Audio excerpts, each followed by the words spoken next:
Olá, mais uma semana, mais um Info Monday, um programa que é um giro de notícias com algumas das informações mais importantes para você começar a sua segunda-feira. Os primeiros temas de hoje são indicadores econômicos e o dólar. A Lara vai falar para a gente sobre isso.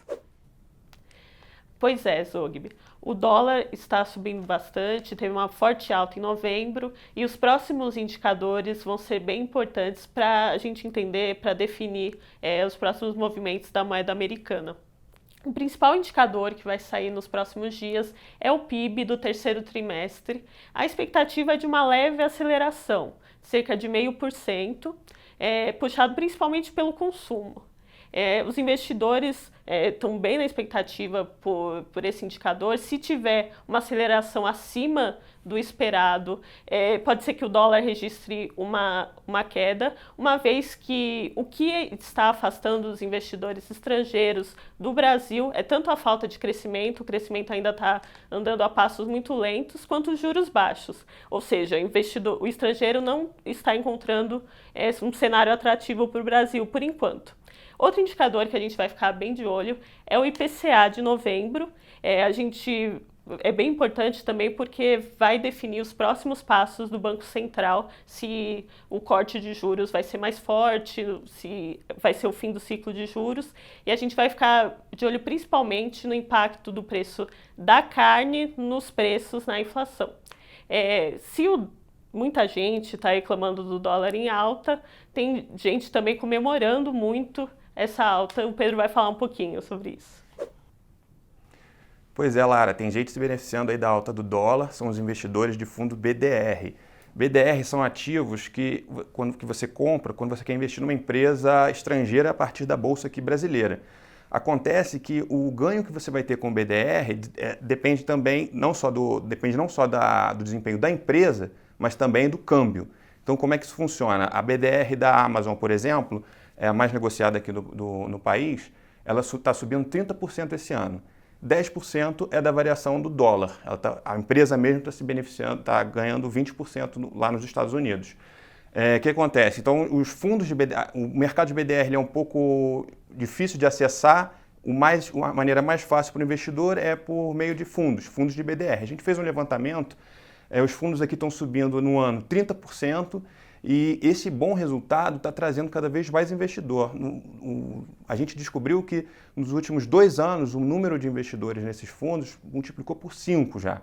Mas é bom ficar atento porque em 2016, lê a matéria lá que a gente publicou, que você vai ver que em 2016 as empresas americanas, que são a maior parte de BDRs no Brasil, as empresas subiram, se valorizaram, mas o câmbio, o dólar caiu fortemente. Então, esses fundos que a gente levantou fecharam no vermelho. Agora o Marcos vai contar um pouco para a gente do cenário político. Será que a tributária vai sair ou não? Pois é, Pedro, a grande dúvida é essa. Quando o governo vai enviar de fato a reforma tributária para o Congresso Nacional? O Paulo Guedes já prometeu uma série de vezes que ia encaminhar a proposta do governo sobre o assunto, mas até agora nada. A última promessa é que a proposta ia ser encaminhada nessa semana ou na próxima. Então a gente fica esperando para ver como que vai se dar esse movimento, né? No Congresso Nacional já tem várias propostas em tramitação e tem uma disputa entre a Câmara e o Senado pelo protagonismo. E o governo, para poder entrar de fato nessa discussão, vai mandar a reforma dele fatiada, né? A primeira parte da reforma, que ainda vai ser esse ano, é essa questão da unificação de impostos federais, né? A unificação do PIS e da COFINS, né? Sem tratar da questão dos impostos nos estados e municípios, o que é alvo de muita crítica de quem defende uma reforma tributária mais ampla porque é necessária para o país. Enfim, as outras partes dessa reforma tributária do governo devem ficar para o ano que vem. Isso deve incluir mudanças no IPI, que deve ser uma incidência de imposto para bebidas e cigarro, enfim, esse tipo de produto. Depois também vai ter alguma discussão sobre o imposto de renda, uma redução, um aumento da faixa de isenção, né? Os cidadãos que não pagam o imposto de renda, vai aumentar um pouco essa alíquota mínima. Também vai ter uma discussão sobre a questão do imposto sobre as empresas, né? A ideia do Guedes é diminuir de 34% para 20%, 25% essa questão da alíquota para as empresas. E também, por fim, vai ter uma discussão sobre lucros e dividendos, a tributação sobre lucros e dividendos. Esse é um assunto que o Congresso Nacional já começou também a avançar e pode haver uma disputa aí por protagonismo nesse sentido.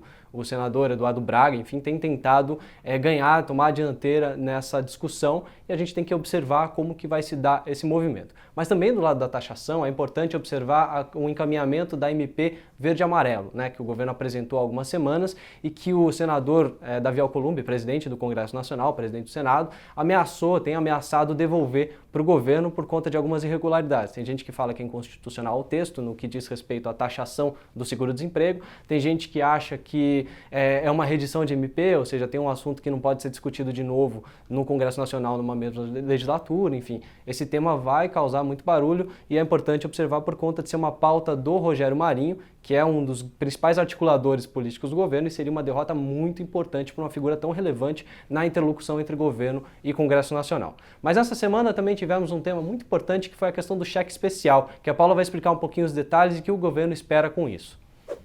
Pois é, o Conselho Monetário Nacional aprovou um teto para o juro do cheque especial, que é a modalidade de crédito mais cara do mercado. A partir de janeiro do ano que vem, os bancos só vão poder cobrar até 8% ao mês pelo cheque especial. Isso diminui pela metade a taxa média anual, né? Hoje em dia essa taxa está perto de 300%, vai ficar em 150% ao ano, que ainda é muito alta. Tem uma parte aí dessa resolução que pouca gente está falando, que a partir de junho do ano que vem, os bancos também vão poder cobrar uma mensalidade de quem tem limite do cheque especial acima de R$500.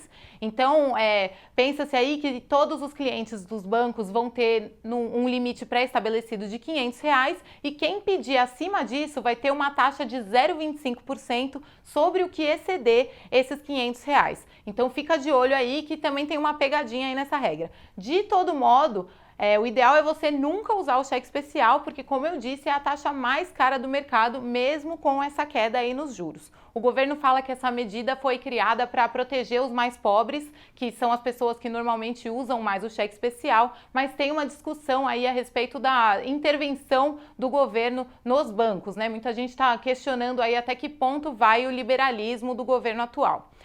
Ainda falando em dívidas, a partir de segunda-feira, do dia 2, 6 dos maiores bancos do Brasil vão oferecer operações especiais para pagamento de dívidas. Esses bancos, né, são o Bradesco, o Santander, o Itaú, o Banco do Brasil, a Caixa e o Banrisul vão ter um atendimento diferenciado, horários aí de funcionamento das agências até mais tarde e condições bem especiais. O pagamento começando em 180 dias e até 92% de desconto.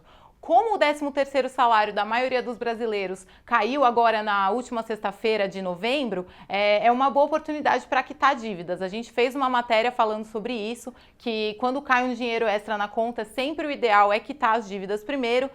Você pode ler aí na descrição desse vídeo. As outras matérias que a gente citou aqui também estão todas na descrição, então vai lá se você tiver alguma dúvida. E o InfoMonday vai ficando por aqui. Até a próxima semana.